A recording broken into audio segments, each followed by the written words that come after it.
e da vitória em nome de Jesus. Amém.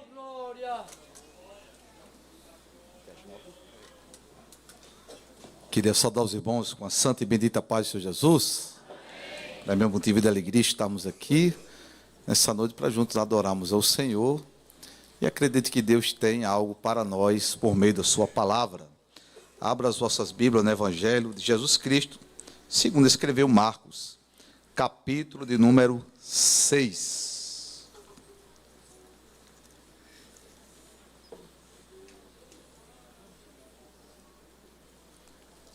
Versículo de número 46. Marcos 6, versículo de número 46. Logo a seguir, Jesus fez com que os seus discípulos entrassem no barco e fosse adiante dele para o outro lado, para Betsaida, enquanto ele despedia a multidão. E tendo despedido, ele subiu ao monte para orar. Ao cair da tarde, o barco estava no meio do mar e Jesus estava sozinho em terra. De madrugada, vendo que os discípulos remavam com dificuldade, porque o vento lhes era contrário, Jesus foi até onde eles estavam andando sobre o mar e queria passar adiante deles. Eles, porém, vendo andar sobre o mar, pensaram tratar-se de um fantasma e gritaram, pois todos viram Jesus e ficaram apavorados. Mas Jesus imediatamente falou com eles e disse, coragem, sou eu, não tenham medo. Então subiu no barco para estar com eles e o vento cessou. Ficaram totalmente perplexos porque não haviam compreendido o milagre dos pães, pois o coração deles estava endurecido. Glória seja dada ao nosso Deus.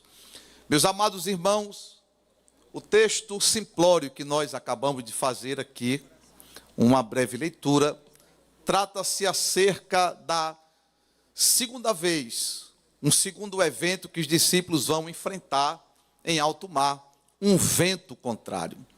Há uma necessidade aqui de que você tenha paciência para que você compreenda o contexto deste cenário, o que está acontecendo aqui.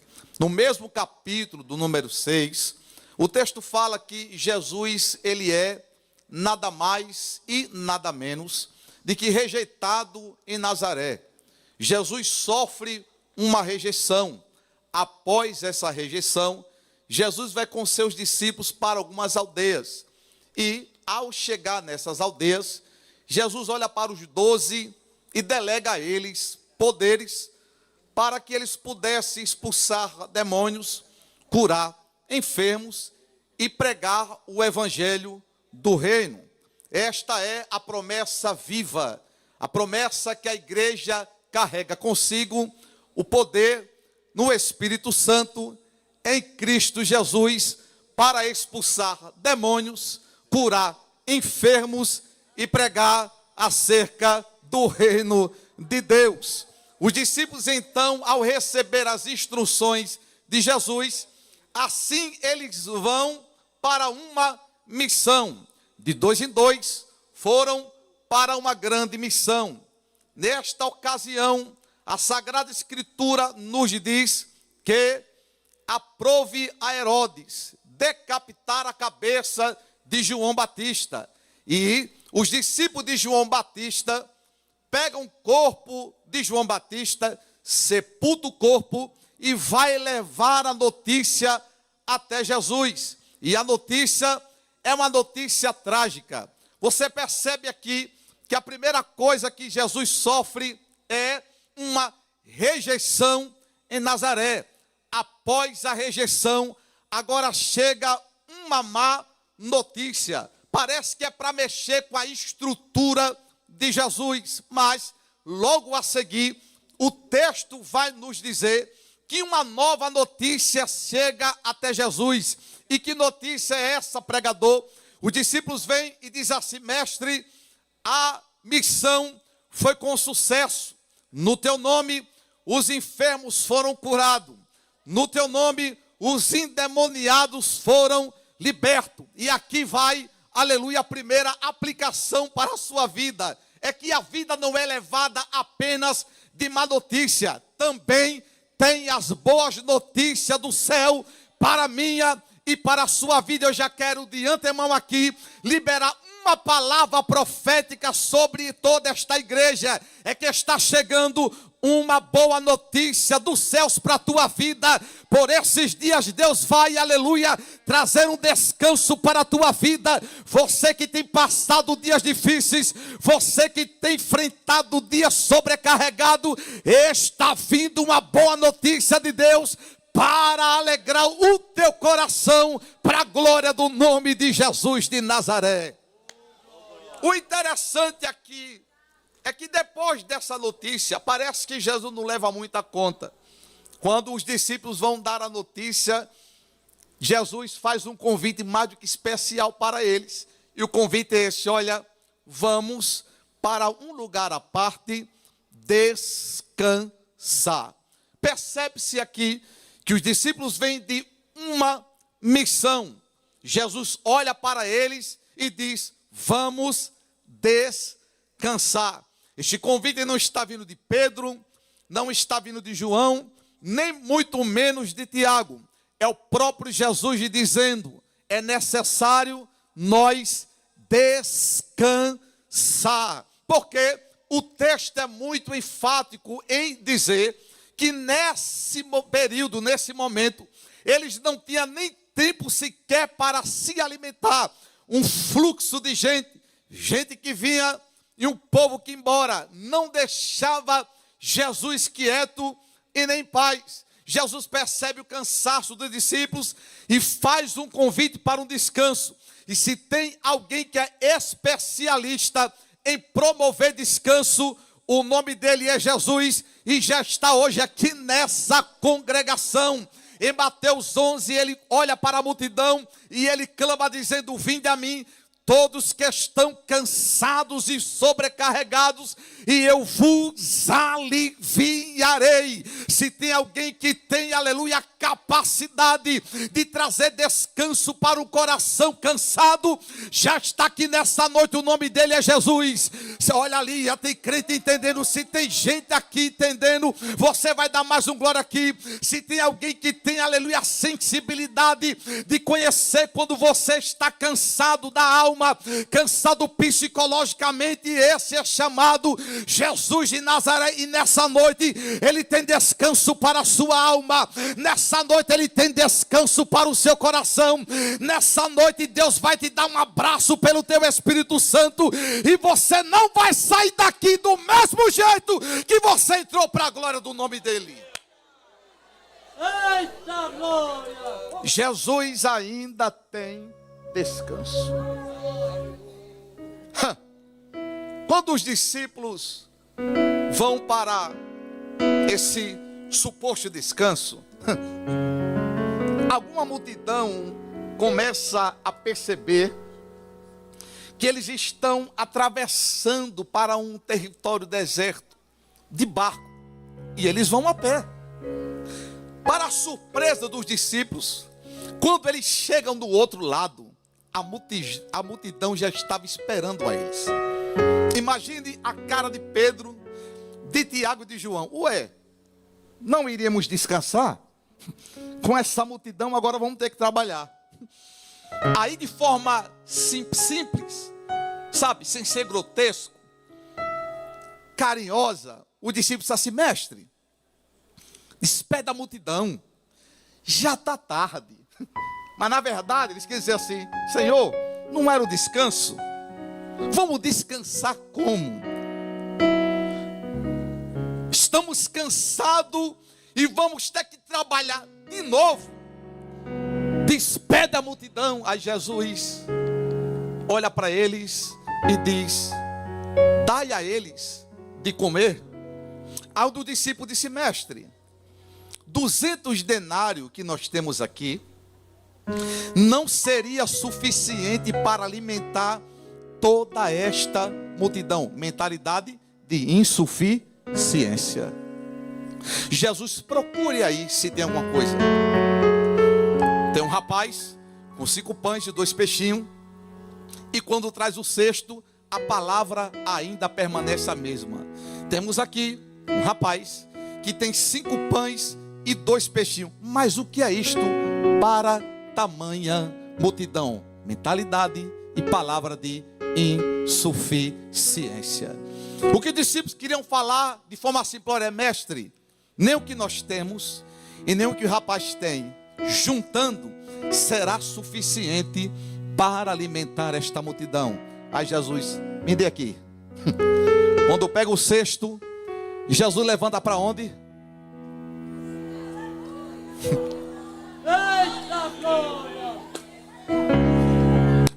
Porque tem gente entendendo que Deus precisa de alguma coisa sua para fazer milagre.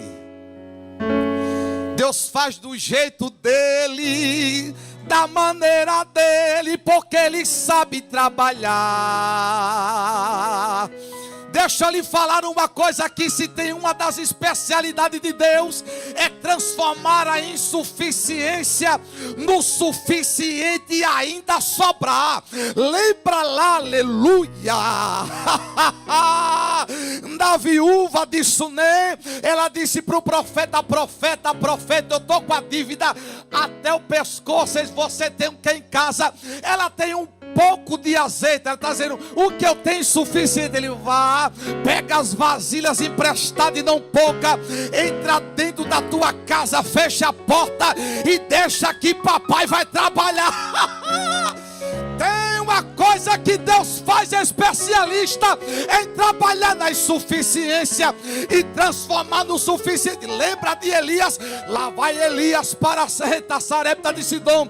Quando chega lá, a mulher está lá com um punhado de farinha. Ô mulher, faz um pão para mim. Ô profeta, olha, a água tudo bem, agora a farinha para fazer pão agora estreitou, não dá não, só dá para comer eu e o meu filho, é insuficiente para 3. Ele: alimenta-me primeiro, porque assim diz o Senhor Jeová: a farinha da panela não se acabará e nem o azeite da botija te faltará, até que o Senhor faça chover novamente sobre a terra.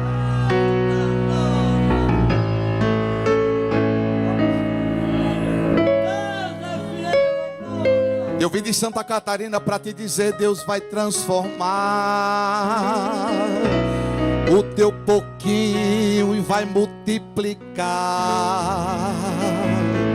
Haverá uma situação que Deus está criando para operar milagre. Você crê? Você crê?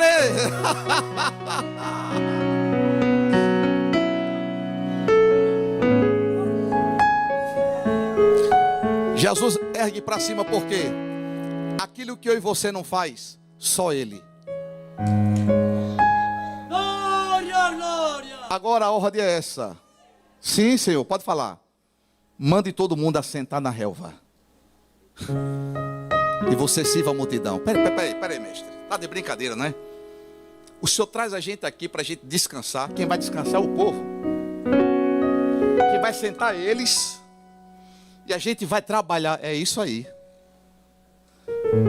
Porque a estrutura que Deus deu para você é diferente da dos demais. Haverá momentos que vai ter tanta gente descansando e você trabalhando. E você vai almejar o descanso de alguém e Deus vai dizer: não, você precisa continuar, porque a estrutura que eu dei para você é bem maior, é bem maior, é bem maior. Agora, um raciocínio lógico: 12 homens para alimentar mais de 5.000 pessoas. Irmãos, isso aqui demorava. Demorou, irmãos, demorou. Aí Jesus acha pouco. E quando eles distribuem para a multidão, Jesus percebeu que o povo estava saciado. Olha para o discípulo e diz assim: agora saia pelo meio do povo de novo e recolhe os pedaços. Eita, Jesus, fala lá como os catarinenses: é para acabar, né, Jesus? Estamos cansados. Achamos que ia ser um lazer.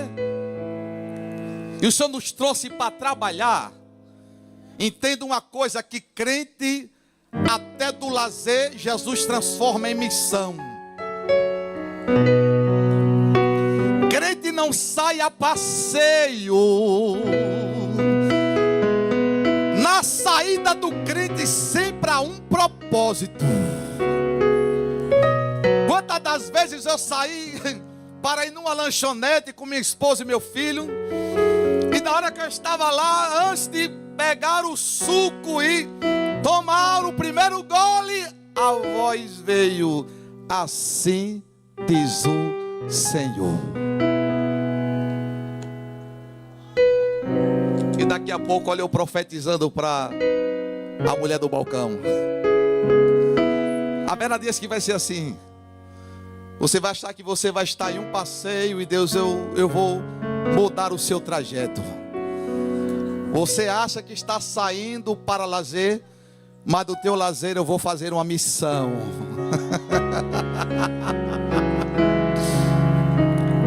O interessante é que quando eles acabam de recolher os pedaços, aí Jesus percebe que eles estão cansados e diz assim: olha, eu vou ficar aqui, despedir a multidão, e vocês vão para Betsaida. De forma simplória, Jesus está dizendo assim: deixa que daqui para frente eu assuma responsabilidade. Deixa que daqui em diante quem vai segurar a barra sou eu. Deixa que daqui para frente quem vai resolver sou eu. Descansa, porque daqui para frente esse problema quem vai resolver sou eu, sou eu. Vamos para Betsaida. A maioria dos discípulos mora em Betsaida. Pedro, André, Tiago, João, Felipe. Falar de Betsaida é falar de casa. Jesus está dizendo: olha, eu vou assumir a responsa aqui. Vá para casa. Quem não quer ir para casa, irmãos? Depois de um dia exaustivo, cansado, quando eles entram dentro do barco e que eles vão remar, na metade do trajeto, aquilo que era sinônimo de descanso, olha o vento soprando.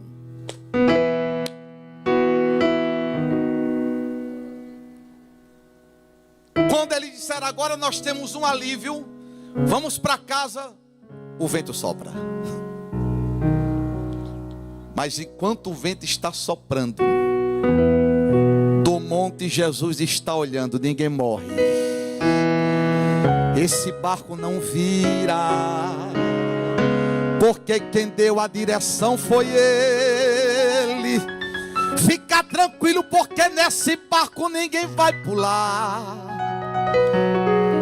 O engraçado é que eles estão na metade do trajeto. O vento não sopra não sopra no começo, nem no final, sopra na metade. Porque a metade do trajeto, da mesma distância entre voltar e prosseguir, há uma decisão aqui: se volta no vento ou se prossegue no vento. Tem muita gente querendo retornar no vento, e Deus me trouxe aqui para dizer: já aguentou até aqui? Prossiga nesse vento, porque eu vou lhe dar vitória. Não há ordem, não é voltar, porque voltar e prosseguir vai dar na mesma. Então prossegue, porque do outro lado tem descanso para você. Já estou terminando. Há 12 discípulos, 6 estão remando. Sabe que horas eles estão entrando no barco? 6 da tarde. É a viração do outro dia no Oriente. Jesus vai chegar na 4ª vigília da noite. De 6 às 9, 3 horas. De 9 às 12, 6 horas. De 12 às 3, de meia-noite às 3, 9 horas. Mais de 9 horas de relógio somos remando e não sai do lugar. Já se sentiu assim? Que você se esforça e parece que nada muda? Você se esforça e parece que você não sai do lugar? É o momento do vento contrário. Mas quem deu a direção disse que você ia chegar do outro lado. Sem o convento, você vai alcançar o outro lado. Porque quando eles estão remando, e o texto é fiel em dizer que Jesus percebe que eles estão remando com dificuldade. Quem disse para você que Jesus não está notando a sua dificuldade? Quem disse para você que Jesus não está vendo o seu esforço? O interessante é que Jesus não desce enquanto as forças dele não se esgotam. Enquanto Jesus vê a possibilidade de você remar, ele não vem. Mas quando as suas forças se esgotar, se prepara, porque ele caminha sobre as águas e diz: deixa aqui comigo agora.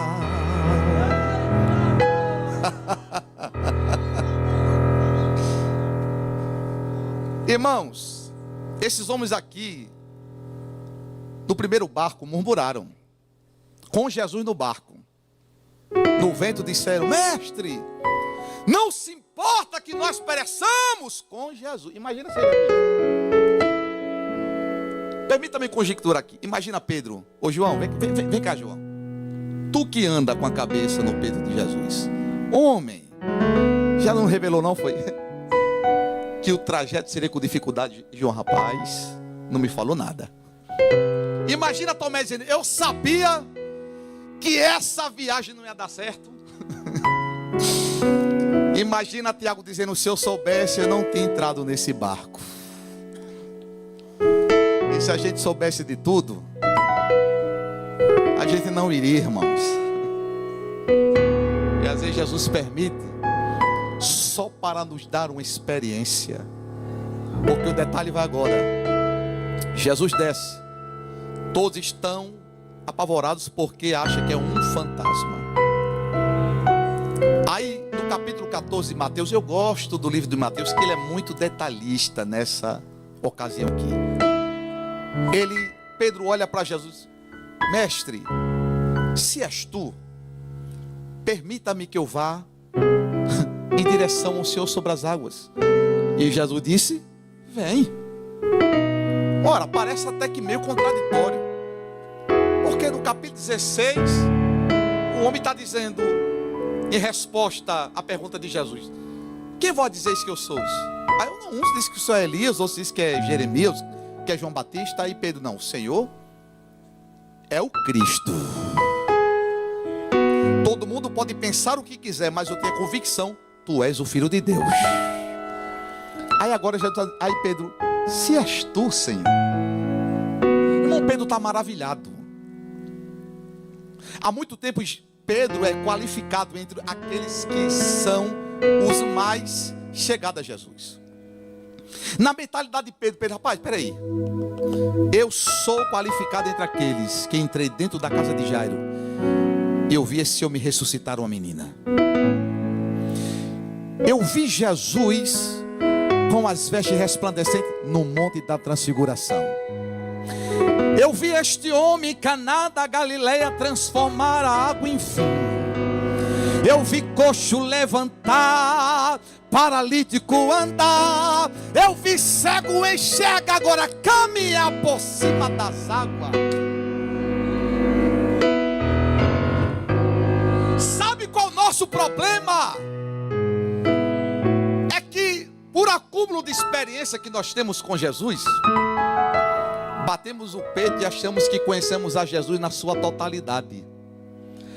Mas sempre Jesus vai fazer algo que vai nos deixar perplexos, admirados, a ponto de nós dizer: mas que homem é este? Mas que Deus de mistério! Glória seja a Deus! Mas que Deus grande é esse? É assim que você vai ficar quando Deus, aleluia, operar um milagre que Ele está prestes a fazer nessa sua embarcação, porque esse trajeto é um trajeto de experiência. Ninguém morre, ninguém pula, ninguém retrocede. É Deus dizendo: nessa direção eu vou me revelar para você, para te mostrar que eu sou Deus fiel.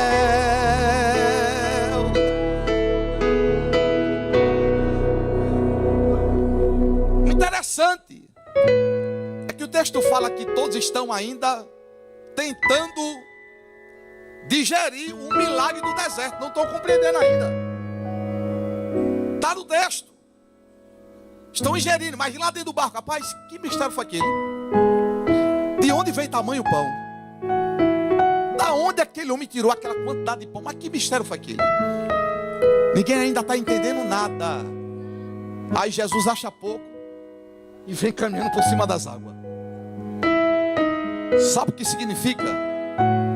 É que tem pessoas aqui que vai vivenciar um milagre por cima de milagre. Um milagre atrás de milagre. Mal você vai estar dando glória a Deus pelo primeiro milagre, já vai estar acontecendo outro. Aí você vai dizer: mas meu Deus, que mistério é esse, Jesus? Não estou entendendo nada. Calma, você entende depois, deixa eu fazer outro na tua vida. Fica tranquilo, aleluia. Deus me trouxe aqui para falar para alguém. Fica tranquilo, porque da tua história cuida eu, da tua família cuida eu, da tua casa cuida eu, de você está cuidando eu. Você está na palma das minhas mãos. Fica de pé em nome de Jesus. Elebará-se de remantuia, camanou bridievocidade. Elebará-se de revanauância, talvez de oremauí. Camananda copa tauas teremia. Tem milagre por cima de milagre hoje aqui. Alguém vai atravessar, já está na linha de chegada. Esse vento vai cessar. O interessante, eu termino agora, é que quando Jesus vai entrar no barco, o texto fala: e o vento cessou, e o vento cessou, e o vento cessou. Estou. Da primeira vez Jesus disse: acalma e aquieta-te. Da segunda vez Jesus não fala nada, está todo mundo esperando. Não, agora ele vai subir no barco e vai dizer: acalma, quieta. E Jesus sobe e não diz nada, e o vento cessou. Aprenda isso aqui. Uma vez dada a ordem por Cristo, a palavra fica circulando no mundo espiritual. Quando ele pisou o pé no barco, o vento e as ondas agitadas bateram o continente e disse: o general chegou, vamos retroceder. Ele já disse para nós: acalme e aquieta-te. Então a palavra ainda está liberada, a palavra dele está liberada hoje aqui. Uma vez dada a ordem, para sempre ordem dada por ele. Não precisa uma segunda vez Deus falar, não precisa. Deus não já falou? Então sossega a sua alma, porque ele está no controle. Deus não prometeu? Fica calmo, fica quieta, porque vai se cumprir para a glória de Deus. Aleluia. Existe alguém aqui